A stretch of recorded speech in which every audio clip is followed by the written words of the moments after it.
with traditions and honor as symbols of responsibility and commitment to inspire the personnel and students of this university who have trust and faith in you to fulfill these obligations. My journey here is not one privilege or ease. It is a journey defined by perseverance and vision. I am the first of 11 siblings, born to a family of upland dwellers. Growing up, life was simple, yet full of challenges.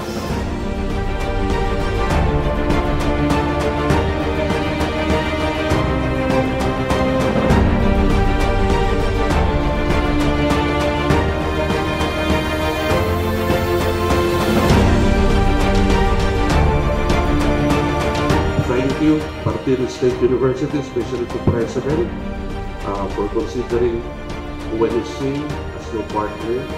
I hope na umpisa pa lang ito at alam kong marami pa tayong gagawin para sa ating mga estudyante.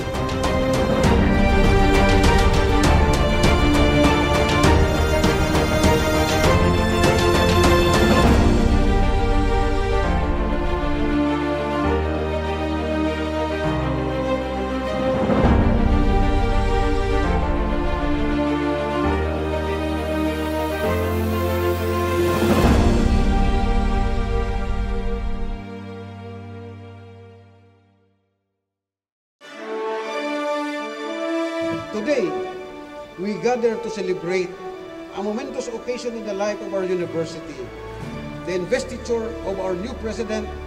My friends, it is my pleasure to introduce to you our new university president, Dr. Arnel Bono Salcedo, who not only shares all the past 3 presidents' aspiration for the university growth, but also commits to sustain and upscale the growth that we achieved over the years. We will not only be inspired by his leadership, we will rally behind his pusog as in isog. With his extensive academic background, proven leadership experience, and unwavering commitment to education, President Arnel B. Salcedo is well positioned to lead Partido State University to greater heights.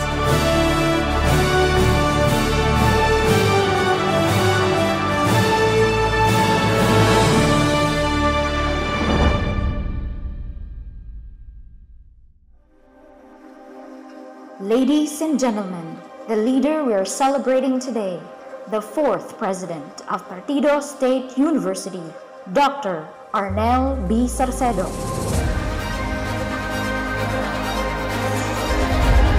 Recognizing the merit of his qualifications, which were deemed to meet the essential requirements for the position of Sub-President, this approval underscores the confidence in his capabilities and suitability to lead Partido State University in his capacity.